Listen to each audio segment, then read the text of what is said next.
morning, people. Expect great things. A client gave this book to me. We still keep in touch today. She gave this little journal to me and I still use it. So anyway, I have missed you guys. I have had a hell of a week. Within the last 2 weeks, now at the end of it, have a clear idea about what life will look like. As much as anyone can foresee what life will look like, but I have a new job.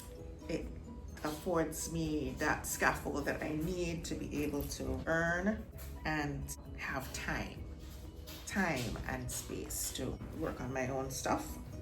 So that is manifestation number 1 that came in. Tell you about this thing, you know, it works. But it ain't easy. It's not a walk in the park. It'll take you to the ringer. Can be nerve-wracking. You really have to know how to hold yourself while you wait for these things to come in. And I am also moving. I found a very nice place which suits me just fine. I walked in there and I was like, yep, this is the place. I had seen many places. I went everywhere. I went country. I left here and I said a prayer in the morning. I had a couple of places lined up to see, and I kept having ongoing discussions with my spirit team about it along the way. And one morning, a message came through for me very clearly that said, don't make any decisions now. I was about to sign a lease for a place, very nice place. Before I did that, I went to sit down, just think.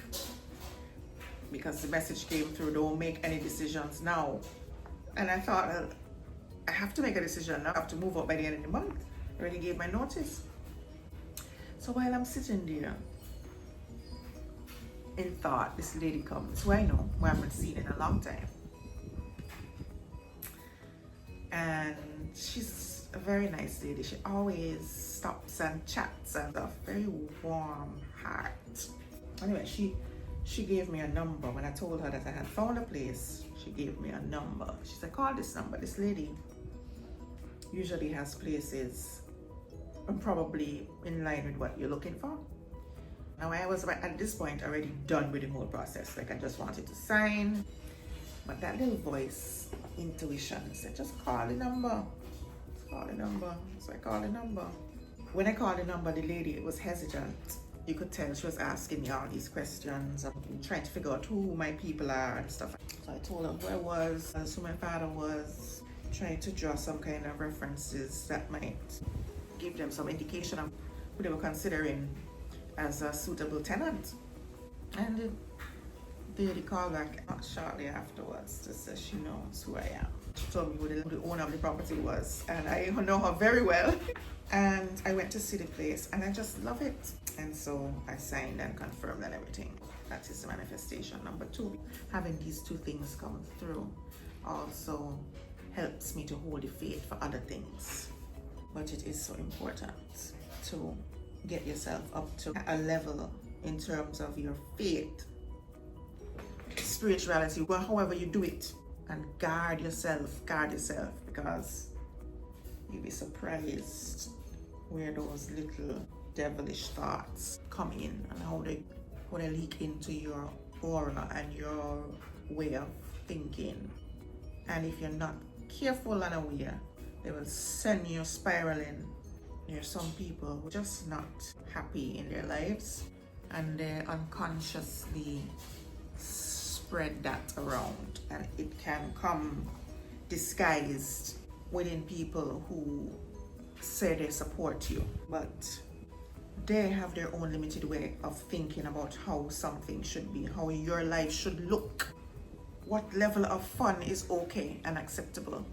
What level of stress should you be displaying at this point in your life when you have this going on?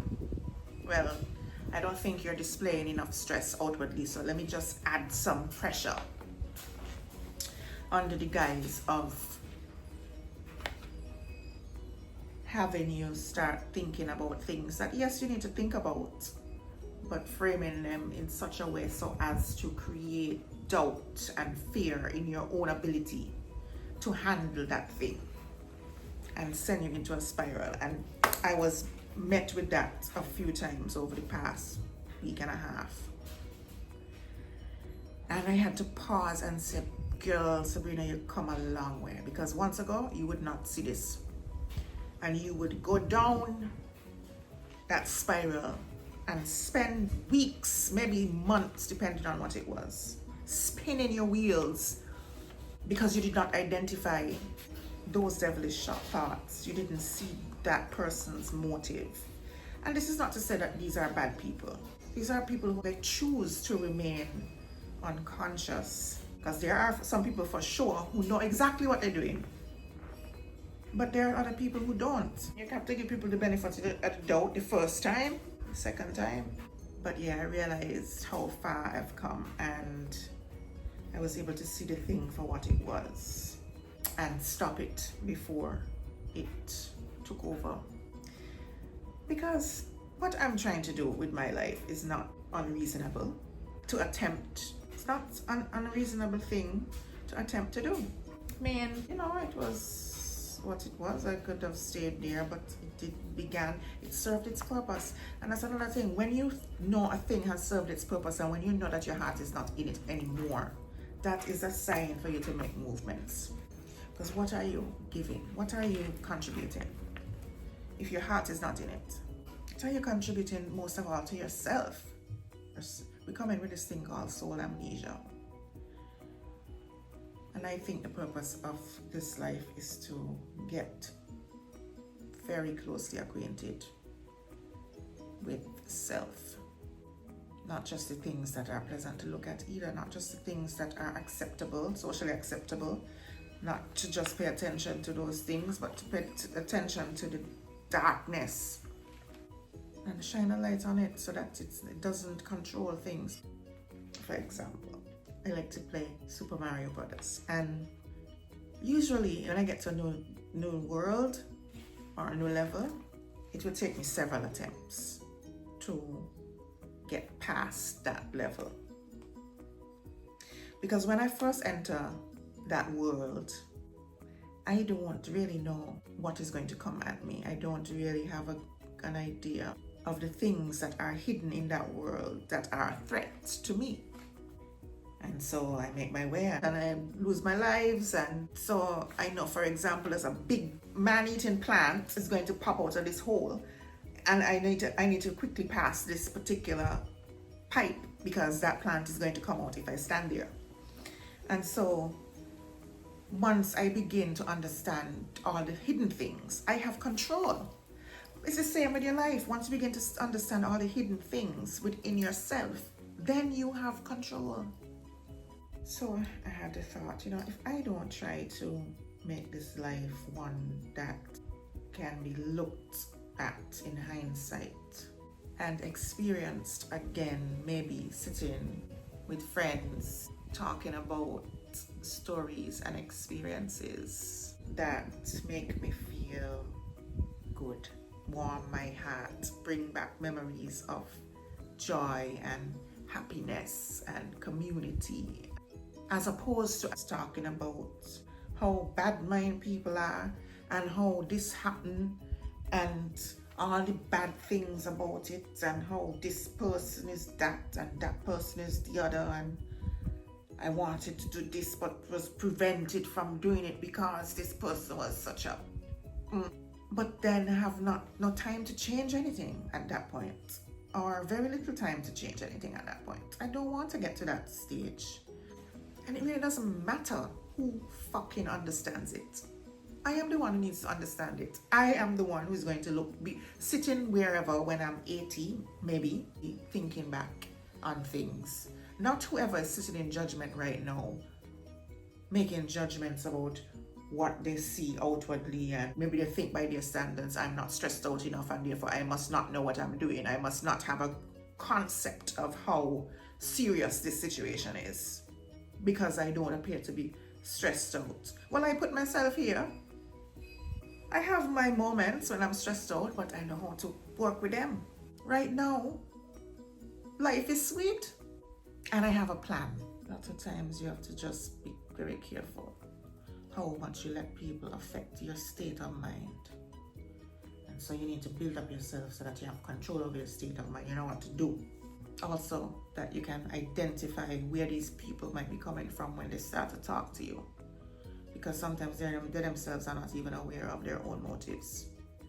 But you'll have clues about who would be best to listen to. You'll have clues. Your body will tell you. You will know what kind of, how that person lives their own life. It will tell you. I can't expect somebody who is noticeably and undeniably unhappy with their life to tell me how to get happy in my life. No. I can talk to that person about how to be miserable enough fuck and expect them to give me great advice. But I can't expect them to tell me how to be happy and fulfilled. Know how to ask questions to and know how to listen to and take advice from.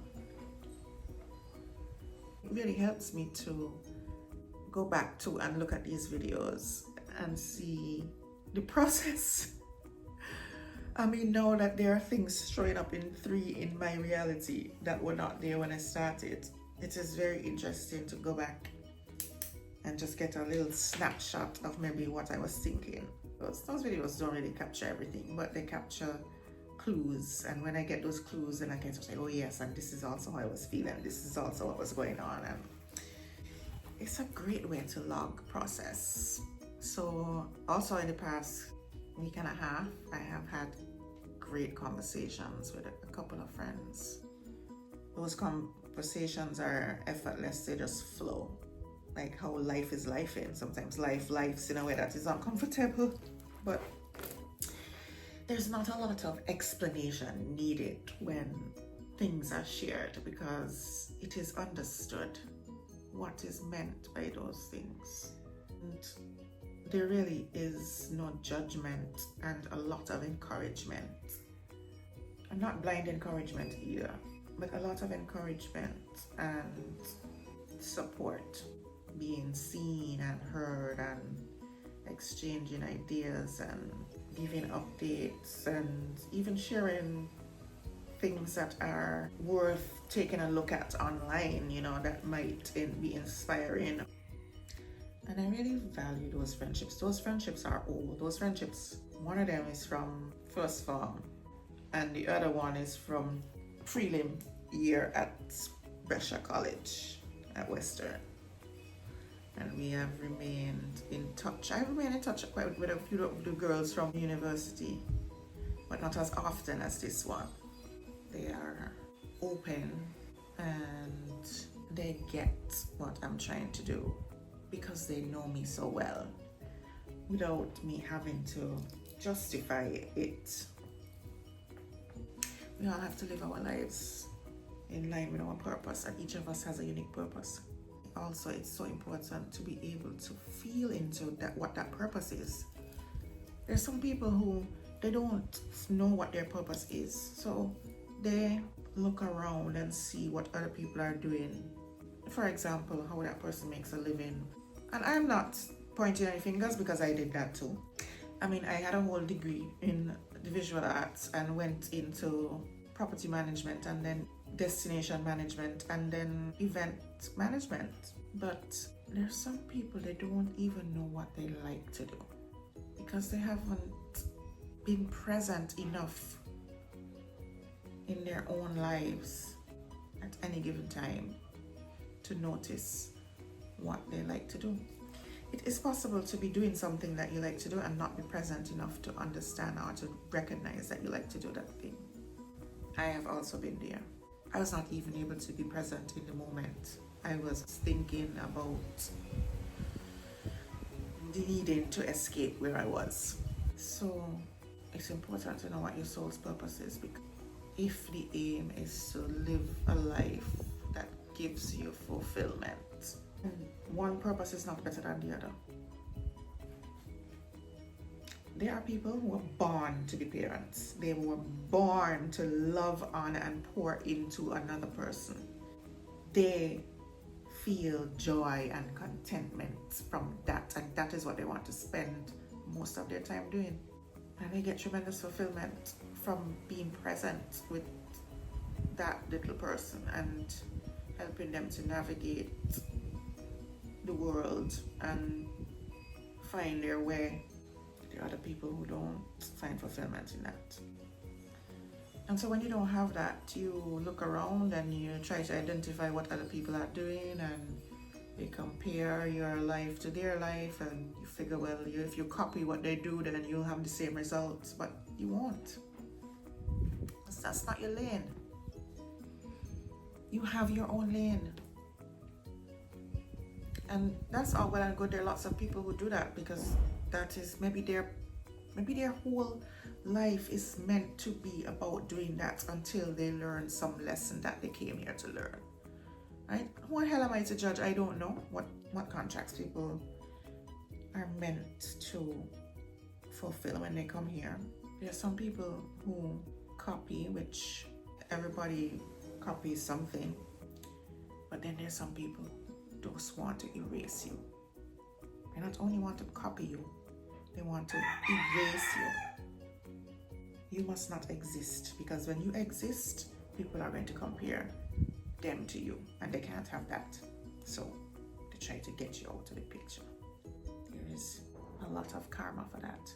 These are the people who also don't believe in karma until it starts to hit them, then they believe. Sometimes they don't even understand what's happening to them. Oh, why is this happening to me? Why is this? Why? Well, let me see. This is not just me talking. This is law.